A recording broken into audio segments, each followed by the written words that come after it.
Hello everyone, welcome back to my channel where I am doing another diamond paint and story time. I am reading Masquerade by Lowell Caulfield, which is a true crime story. And I have the diamond painting set up. I have it sideways this time on my desk. It's easier to work this way. I've got the Kindle all charged up. And this is a voiceover recorded over the video that I previously made, and this will be about a 45-minute video. These are also listed now under the podcast tab on my main page, and they're in order in case you missed any of the other episodes. So I will begin reading from excuse me, chapter 18. The most pressing topic in apartment 202 was the mixed jive. They talked about when they were getting it, where they were getting it, how good it was, and whose credit was still good at the dope house. Cheryl Kay pretty much had kept her vow not to give John Fry any money. She relished returning from the street with her private stash and shooting up in front of her old boyfriend. But sometimes she felt sorry for him and gave in when he pleaded his need to get right. Dr. Miller's support, which by Christmas was heading for $1,000 a week, wasn't enough to cover Dawn and John's drug costs for 2 days. Despite Dawn's boasts about a sugar daddy, he was only one trick in many. Despite his plans to help her out, he was little more than a lucrative oddity in the daily flow of dates, cash, and dope. Habits were paramount to the personalities. The heroin squirrel cage dictated that. John liked to describe dreaded opiate withdrawal as the flu, pneumonia, and a good ass-kicking all rolled into one. There was no reason to doubt John's expertise on the subject of drugs. He drank his first six-pack at 13 and smoked his first joint at 15. He couldn't remember a day he hadn't lit at least one number through his 20s and early 30s. He acquired his first heroin habit at 21, but unlike weed, hard narcotics were tough to come by in prison. Now, any opiate or opiate-like drug was mandatory. If he wasn't running heroin, he was shooting Dilaudid or swallowing Percocet or Demerol. In a pinch, Jack Daniels and a couple of handfuls of Soma or Tylenol 4s with codeine would do. John was finding it difficult to mark a decent vein anymore. Many of the accessible blood vessels in his arms and legs had collapsed, a common junkie's dilemma. Just a side note here, I'm not reading from the book. A side note, this is in the early 80s, so it was still pretty much heroin on the street, not like today where it's mostly fentanyl and tranq. Okay, so I'm going to continue. Dawn was more delicate, even though she had been using intravenously only 6 months. Her $200 a day habit was dainty by John's standards, but she suffered more debilitating side effects. Her marked groin served her well on dates, but now she was paying the price. In late October, the area swelled with infection. 2 days of chills, headache, and a 104-degree fever forced her to the busy emergency room at Detroit Receiving Hospital. Doctors admitted her and administered an IV of antibiotics. By the 3rd day, most of her symptoms were gone. She walked out against the advice of physicians. They warned her the infection could abscess and create another set of complications. By Christmas week, the problem was back. She told Dr. Miller about the increasing pain in her groin. He asked her to remove her jeans and lie down so he could examine the area. He pressed the edge of the small cavity on the inside of her thigh. The exam was brief. She needed antibiotics, he said. I've got a friend, a pharmacist. I can get them, no charge. The next day, he brought a physician's sample of pills, telling Dawn to take one every 4 hours. He didn't seem too concerned. Still, She was uncomfortable with the diagnosis. He just acted different, she later told another addict. Not like a doctor would. But Dr. Miller already had talked about a wide range of diseases during previous visits. She wanted his pills to work. She didn't want to spend the holiday in the hospital. As for Cheryl, the only thing that seemed predictable as her own drug use over the last 3 years was John Fry's frequent plans to kick his own habit. When John returned from a visit to his brother's house 2 days before Christmas, he struck true to his form. John announced he wanted to go to Gleason, Tennessee for the holiday to see his dad, Pete. He and Dawn would hitch a ride with John's younger brother, Jim. Jim's girlfriend, Janet, and their 3-year-old twins were going as well. They were leaving on Christmas Eve.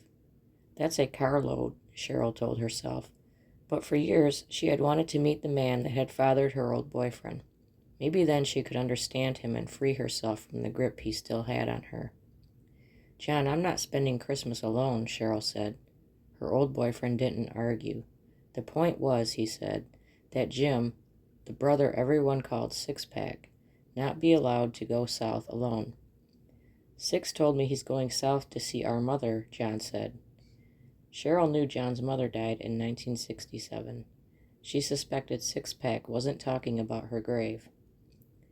The twins' Christmas gifts were stolen, John continued. He's really been hitting the tea and thinks the fucking devil ripped him off. Tea, THC, PCP, angel dust. Technically, it's called phenylethylamine. James Dale Fry had been using it for years. While he was on the stuff, Cheryl had seen him ram his head through a plaster wall and string a length of rope for himself. It was because of Six-Pack that John's travel plans included everyone kicking their habits. We won't take a thing, he explained. We can't help Six if we're all fucked up. We're going to get clean. We're going to get clean for Christmas. But first, John said, they would have to raise money for the trip. So you really do want to make the trip down south? Dawn asked. Without a doubt, John said. Dawn reached for the telephone. She had in her hand the phone number of Dr. Al Miller. He'd instructed her to use it with discretion, saying it was the office suite of a colleague, a place where he took messages. Cheryl listened as Dawn made the call. It was the first time Cheryl ever heard Dawn work her regular for cash. Al, I've got a chance to see some relatives in Tennessee for Christmas, but I need $200 or $300 to make the trip. What a perfect little Miss Priss, Cheryl thought. She sure knew how to sound helpless. Dr. Miller already had paid a visit at noon. If he coughed up another $300, that meant a $400 day for the regular. As she headed out the door to score her share, Cheryl wondered if the trick would comply. When she returned, Dr. Miller had already dropped off the money to Dawn. What do you think of my Christmas present? She said, flashing a handful of bills. He hadn't brought the $300. He brought $1,000. There was plenty of cash, but Cheryl Kay didn't particularly look forward to a drug-free, 8-hour ride in a car loaded with 5 adults and 2 preschoolers. Soon that didn't matter either. John initiated what he called a bon voyage party, a farewell of sorts to drugs in the Cass corridor. When the dope ran out the next morning, they had only a few hundred left for the trip. Bobby Gray first considered skipping what she already had decided was to be her last session with W. Allen Canty. Considering the way her therapist had hidden Jeff's homosexuality from her, how could she ever trust him? Then she decided she had nothing to lose. It was the day before Christmas, and she knew her shrink liked to play Santa. She had a freebie coming. Canty hadn't billed her for therapy during the 1981 and 1982 Christmas holidays. It's something I like to do with all my patients at Christmas, he told her the first time. It's my way of saying thanks. Bobby let Canty pour a cup of coffee. She lit a cigarette, then she let him have it.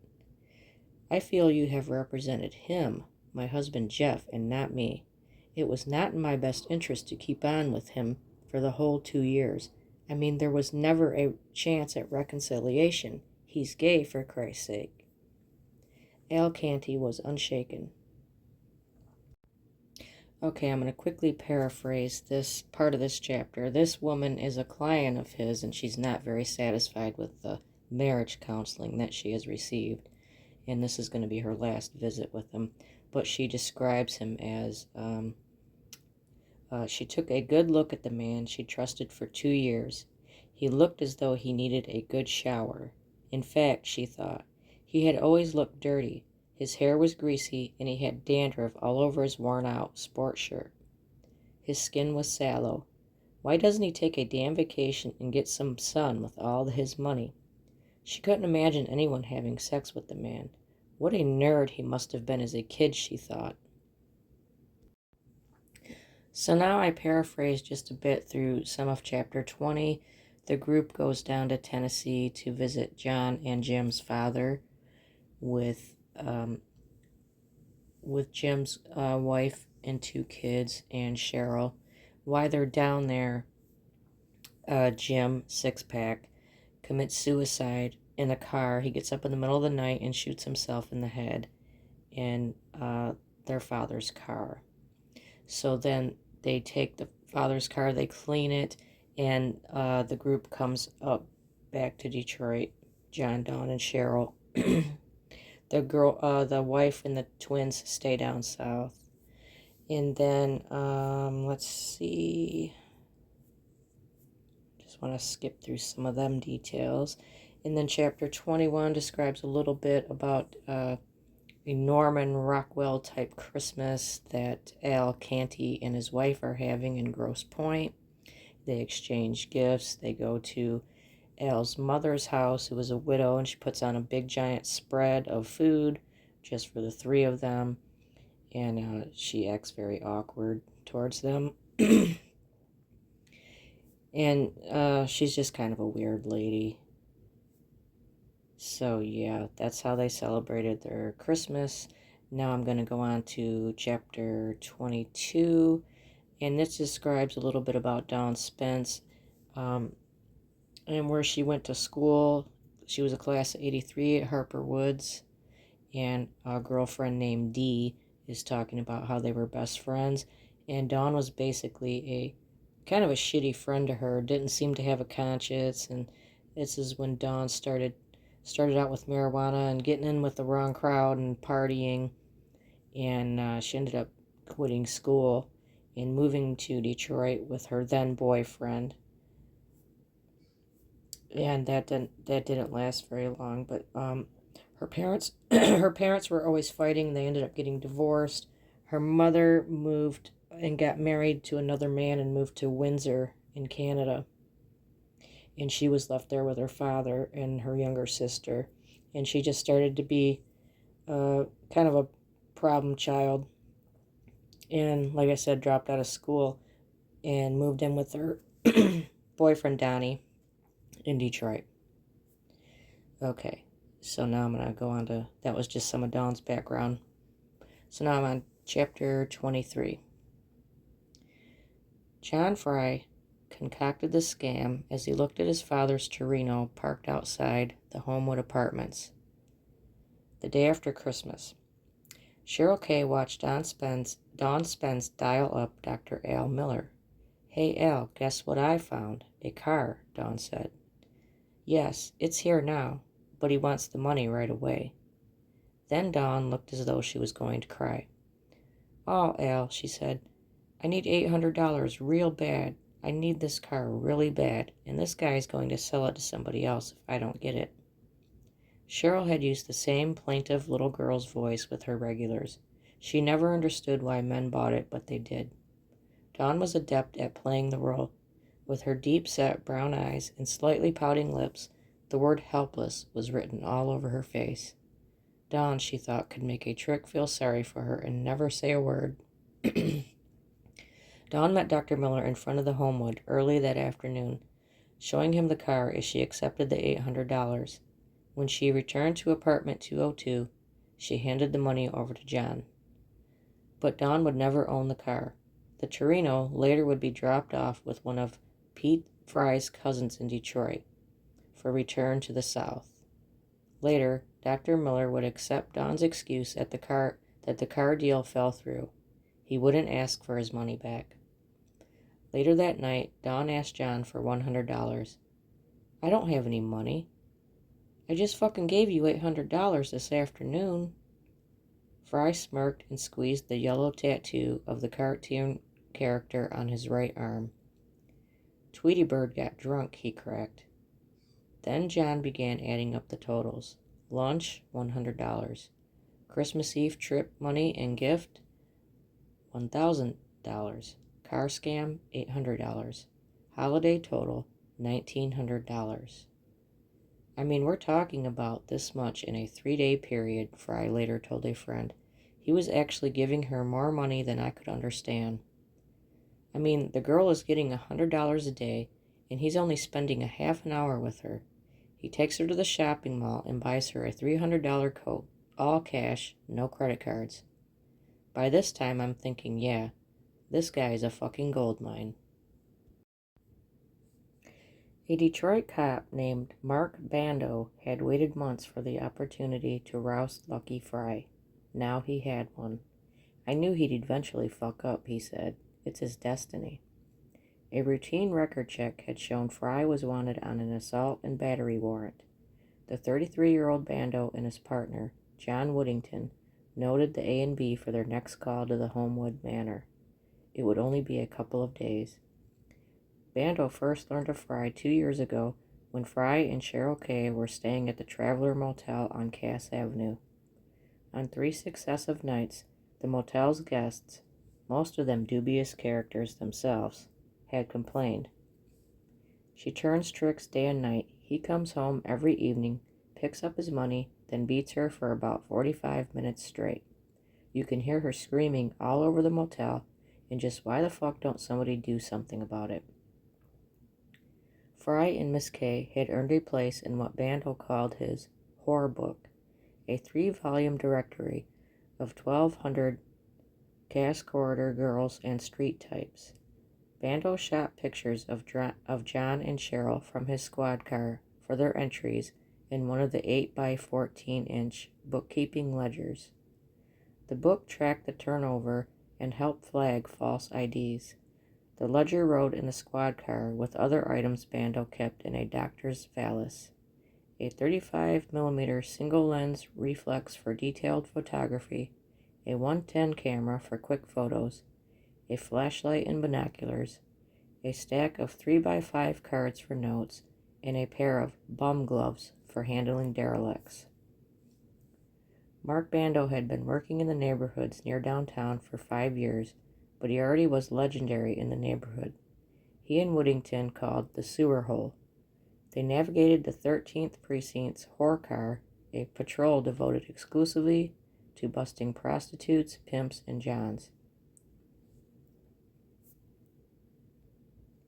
The way the cop looked at it, when the 13th Precinct commander assigned him and Woodington to the whore car nearly 2 years ago, he wanted them to bust whores.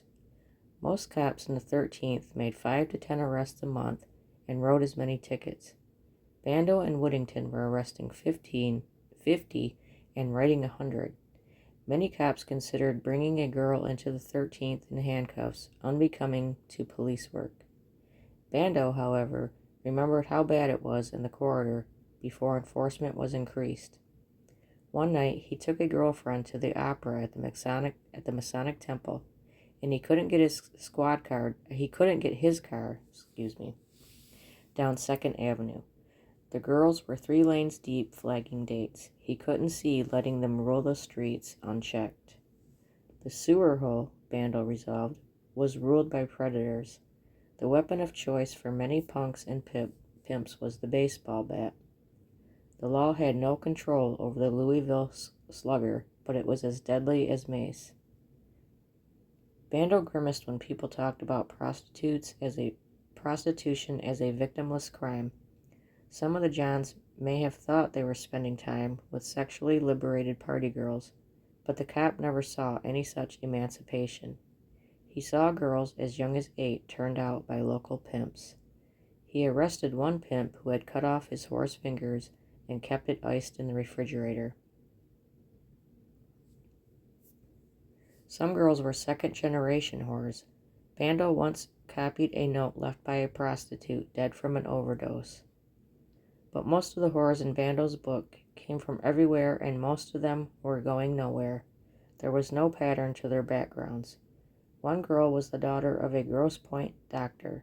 Another's father was a police chief in Kansas. Many started without drug habits. The closest he'd heard to a logical reason for the career choice came from a reformed prostitute he knew. "I just wanted to be loved," she told him. "My father never loved me, so I said, I'll show you. I'll get love from the Johns." Bando decided early on that if he ticketed the girls enough times and struck fear into their pimps, a few might just wake up and get out. At least they got clean in jail. He'd received Christmas gifts from some of the girls that he'd taken to emergency rooms after they were brutalized by dates or their boyfriends. Those who didn't lie usually got a break. The rapport had paid off. Bando had solved 2 murders with his connections. But most girls were bent on destroying themselves. By the end of the year, Mark Bando was finding the job more difficult. Three prostitutes he had some hope for had died of drug overdoses. He was fed up with the local hoodlums he called the Cass Corridor Commandos. They were southern white families who for years committed a wide variety of the crimes in the corridor. Lucky Fry ranked right at the top with the rest of the predators, he thought. On New Year's Day, Bando and Whittington decided to do a little stalking themselves. The pair was called to the Homewood Manor on a routine gun complaint. Fry's apartment was just down the hall. Lucky Fry was alone when he opened the door of apartment 202. The 2 cops surrounded the pimp. They were looking for an excuse to give him what they liked to call a tune-up. But Lucky Fry wouldn't take the bait. He just glared. They cuffed him and took him to the 13th precinct. After more than 2,000 arrests, Bando could tell a standout when he saw one. "That guy's destined for bigger and better things," he told his partner. "Did you see the look in his eyes? Lucky Fry's a goddamn killer." Okay, now it is in the year 1984, and chapter 25 describes how Jan Canty is looking forward to the yearly trip they take to Arizona to her parents in January. So they go there, and Al is acting strange and disinterested and antsy, and he kind of doesn't want to be there. Seems very preoccupied with things and eager to get back to Detroit. Of course, saying it's due to his work. So, and she still doesn't suspect anything is really going on. So they come back to Detroit, and now it is chapter 26, and it is 1984. Dr. Al Miller's antibiotics provided only temporary relief for Dawn Spence's infected groin. 2 days after her return from Tennessee, she could hardly walk. Now she was in the hospital. On December 28th, John and a couple of friends had carried her down the stairs of the Homewood Manor and taken her to Detroit Receiving Hospital, Dr. Al Miller's supposed employer. "He sure knew the right people at the hospital," John later said. Dr. Miller smoothed the way for her admission. When Dawn arrived in the emergency room, the receptionist was expecting her. She didn't have to wait like many other walk-ins who weren't dying on the spot. Receiving, the city's leading trauma center, specialized in gunshot victims and other urban casualties. Physicians wasted no time with Dawn. The abscess had tunneled into her leg and was threatening her femoral vein. As they prepared her for surgery, Dawn signed a release giving surgeons permission to amputate her leg if necessary. Then she changed her mind. She'd take her chances on the table. The surgical team cleaned the abscess. They found the femoral vein damaged but not permeated. If she would have waited another night, she probably would have bled to death. They repaired the blood vessel, but left the leg open to drain. Dawn would have to pack her own dressings for many weeks to come. She was in the hospital 10 days and regularly received Demerol, a drug similar to morphine for pain. Money was in short supply back at the Homewood, as John Fry's young moneymaker was undergoing repairs. After a night in jail, John's warrant problems were temporarily behind him. Cheryl Kay turned tricks but kept the proceeds for herself. Dr. Al Miller was on vacation. When he returned, he visited Dawn every day in the hospital. He said that he had left receiving and been transferred to an administrative job at the psychiatric unit in nearby Harper Grace hospitals. Dr. Miller had a predictable routine on his visits. He eyed her hospital chart and told her she was making good progress. Dawn later commented his bedside manner seemed somewhat staged.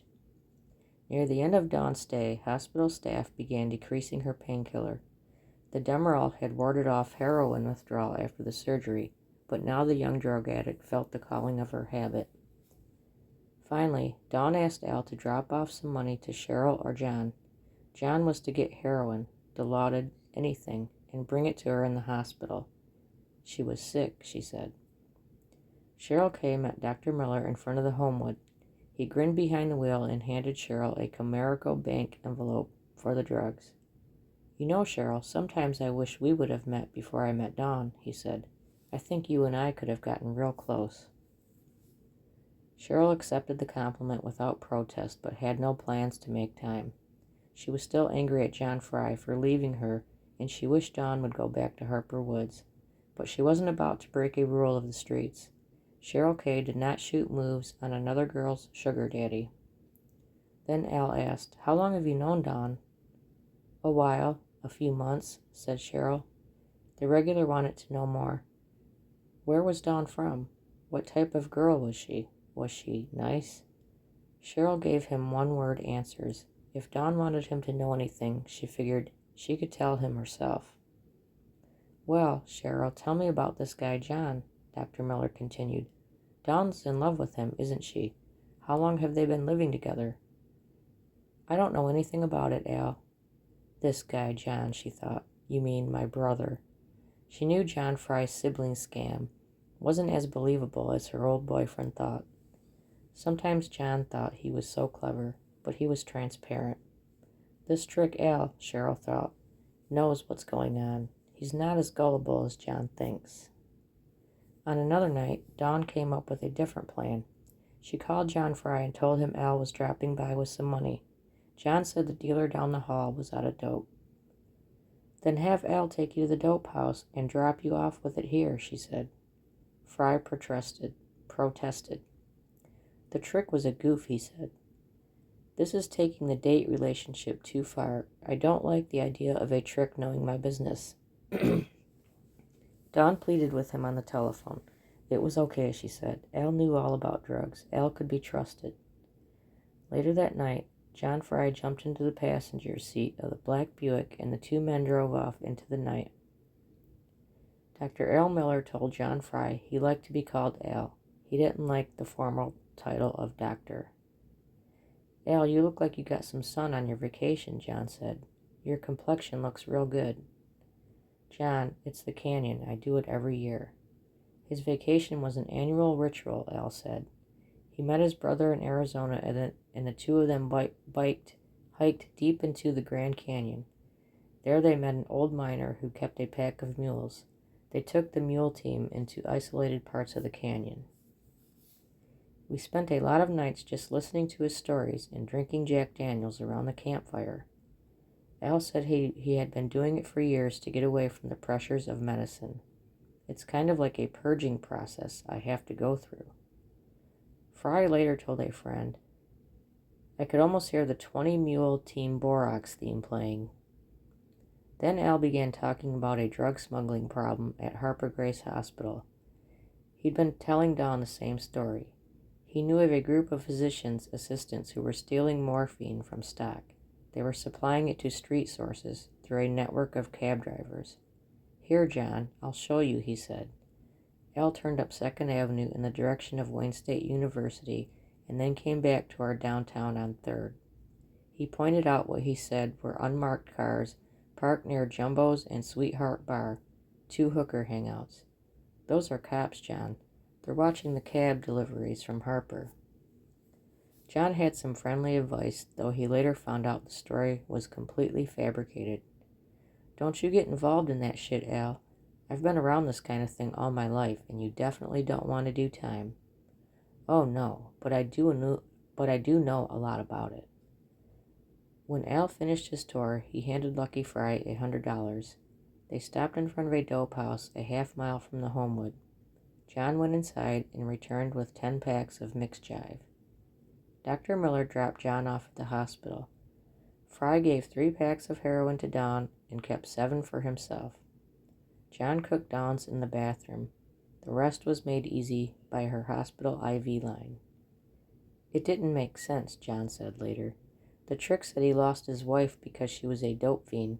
Now he's helping Dawn cop drugs. So now I'm going to paraphrase once again. Dawn was released from the hospital on January 10th in time for her 19th birthday, and she goes on a shopping trip with Al, and he buys her all kinds of clothes and sandals and boots and a daily pocket calendar in which they have an idea to start keeping track of how much money they're given. They're going to use the calendar to track how much money Al gives her, and Al is deciding that he wants to see Dawn every day. And also Jan, Al's wife, is starting to notice that he has he's always pretty set in his ways with his grooming habits and the way he does his hair and wears his clothes. He wears the same dowdy kind of clothes all the time. He never changes his style of glasses. He's just pretty, basic and plain looking. And she's noticed that he's starting to step up his grooming habits, which is unusual for him. And he's starting to take an interest in wearing different kinds of clothes, including this satin type jacket that he had custom embroidered with Cadjo bar on the back of it, which she found very strange, and his mother found it very strange that he would wear some type of jacket with a bar emblem on the back of it when he did not even go to bars. But they just carry on and just think it's some weird midlife crisis thing. Now I begin chapter 31. 6 days after she got out of the hospital, Dawn Spence was in jail again after being picked up on an unpaid prostitution ticket. That night, Dr. Al Miller dropped by the Homewood Manor, looking not for Dawn, but for John Fry. "I've got some time to kill, John," Al said. "You doing anything? Let me buy you a drink." Al was dressed more casually than usual. He had on a pair of jeans, a sport shirt, and a blue jacket with Cadjo Bar monogrammed across the back. The two men went to the Gaiety Bar, located only a block and a half from the Homewood. One of the favorite tunes on the Gaiety jukebox was Whiskey Bent and Hellbound by Hank Williams Jr. Often the customers took the lyrics literally. The bar went through an average of 5 cue sticks a week, most of them splintered in fights stemming from the action on the bar's pool table. Lit by a fluorescent canopy in the middle of the saloon, the table's green felt was the only plush anemone in the Gaiety Bar. Fry ordered a beer and a shot of Jack Daniels. Al asked for the same. At the pool table, 2 patrons were engaged in a game of 8-ball. Fry walked over and placed a quarter on the table railing, challenging the winner to the next contest. When Fry returned to the bar rail, Al had already thrown down the shot of bourbon and ordered another round. "So how did you get into the prostitution game, John?" Al said. Fry had already suspected the trick had invited him to the bar for questioning. He gave his dissertation on the business. Al listened carefully. Al pointed at the pool table. "I used to play pool myself, John. As a matter of fact, I supported myself through college one year with a pool stick." "Is that right?" Fry said. Al said his parents weren't happy with his lifestyle in college. He kept fooling around with hot rods and motorcycles, so they shut off the funds. One summer, he said, he lived out of his car, circulating from pool hall to pool hall. He developed a drug habit, shooting heroin for several months. The story had little basis in fact, but at that point, John could only suspect as much. Lucky Fry tossed down his shot and kept a straight face. Al ordered a third round. He told John the same story he'd told Dawn about his cocaine-crazed late wife. He appeared disturbed by the memory. By then it was John's turn at the pool table. After he won the game, he looked up to find that Al had placed a quarter on the railing. Now he'd know for sure whether the college pool story was bullshit. The two of them played 6 games in all, downing more bourbon and beer as they played. Al was quite the sight, toddling around the table as he chalked up his stick. But between the whiskey and the heroin habit, John wasn't exactly at the top of his game. The Trick was no great pool player, he would later recall of the night, but he knew enough shots to win. The series ended in a draw.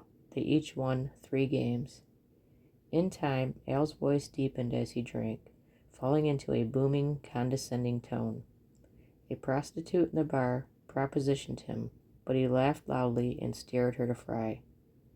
"Hey, here's another one for you, John."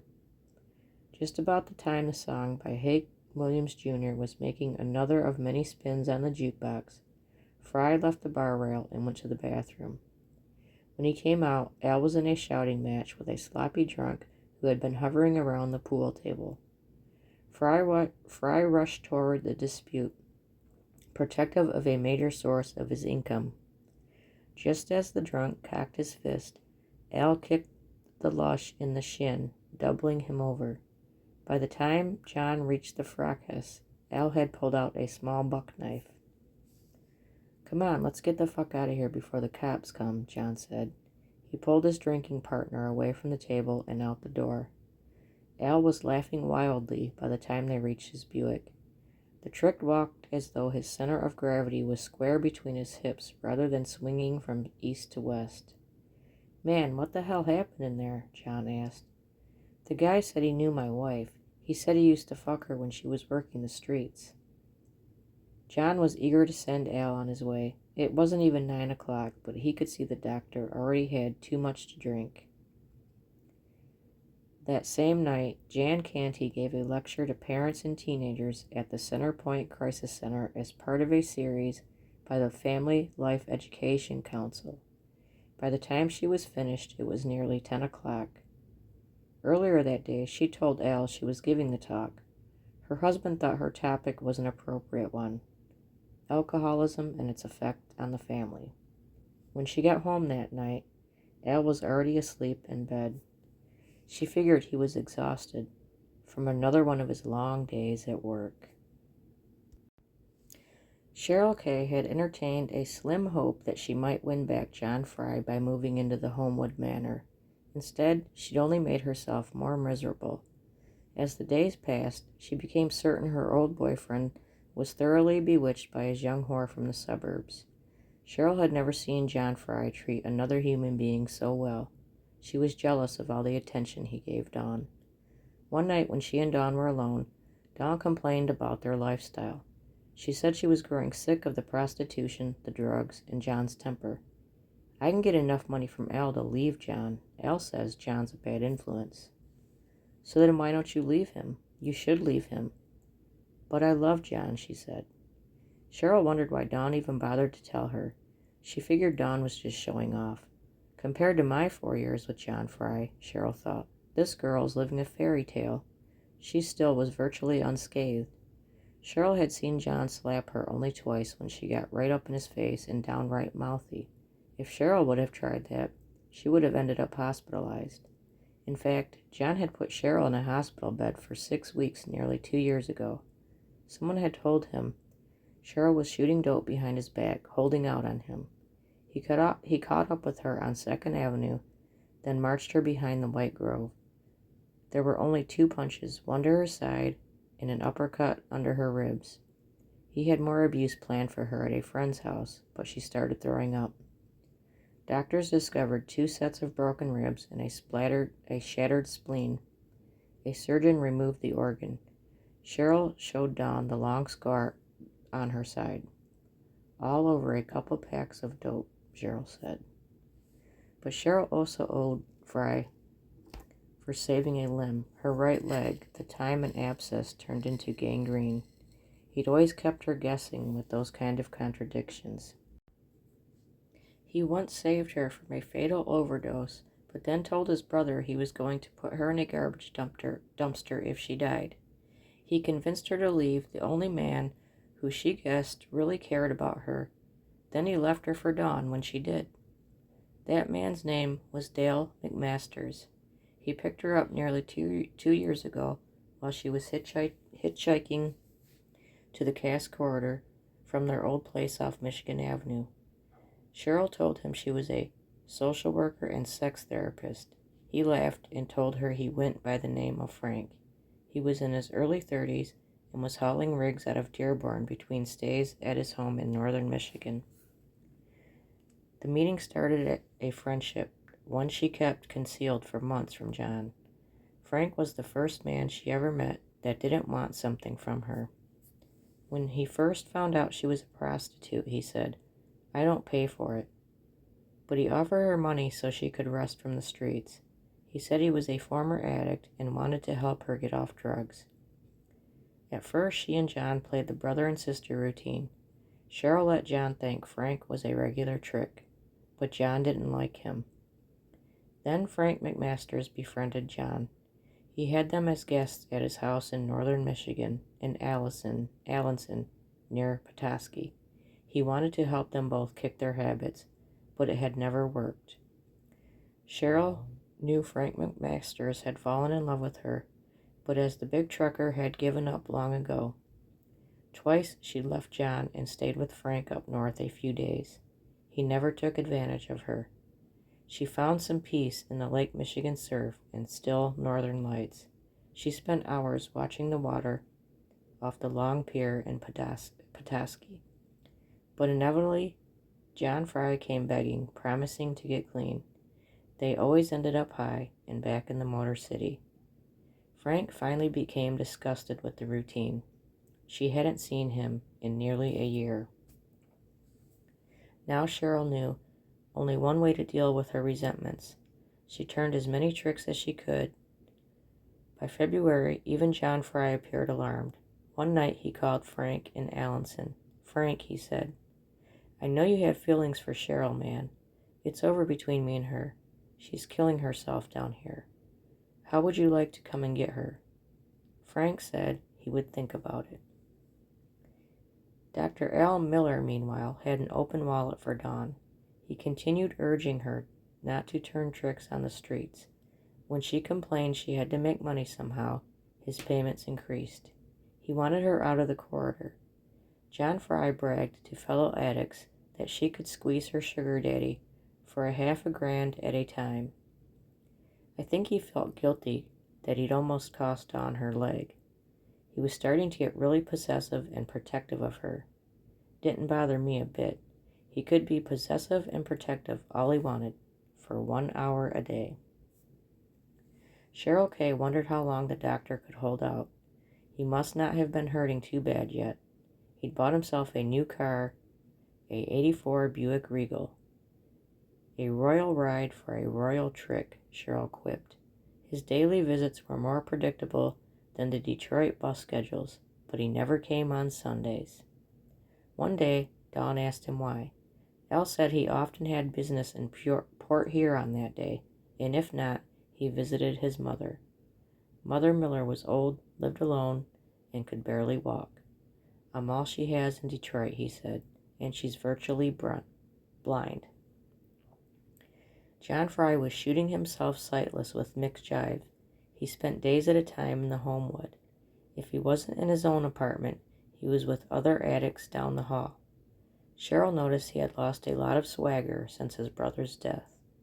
With her and Dawn in and out between tricks, the doctor showing up, and John squabbling about money, life in apartment 202 was suited for a study of combat stress. Often the only order in the day was Al's visit. Everyone became civilized so he could relax with his newspaper, drink his special blend coffee, and have his little chats with Dawn. About once a week, if he was lucky, Dawn said, he could get a BJ. But Dr. Miller represented only an hour in a 24-hour day. The rest of the time was divided between bitching and drug-induced apathy. The routine changed for 10 days when Cheryl was jailed on an outstanding prostitution warrant, but after her release, she tangled with a neighborhood junkie over a pack of dope. She had survived the worst of her heroin withdrawal in custody, only to come out with plans of starting again. John Fry again called Frank. "Frank," he pleaded, "she's virtually clean, man. I'm telling you, man, she's clean. Can you come and get her?" Frank said he'd think about it. The day after she was released from jail, Cheryl complained to Dr. Al Miller on his visit that she wasn't feeling well. She had missed her period. Her abdomen was swollen. "I don't have money to go to a doctor, Al. Can you tell me if I'm pregnant?" Frank McMaster showed up to the Homewood Manor unannounced at 4 in the morning. "Don't argue with me, Cheryl, but you're going with me," he said. "Pack your things." Cheryl was never so happy to see him. They spent a day in Pennsylvania, then drove back to the north. She asked Frank to take her to Lake Michigan on their way to Allenson. "But it's the middle of February, Cheryl." He drove to the Petoskey Pier anyway.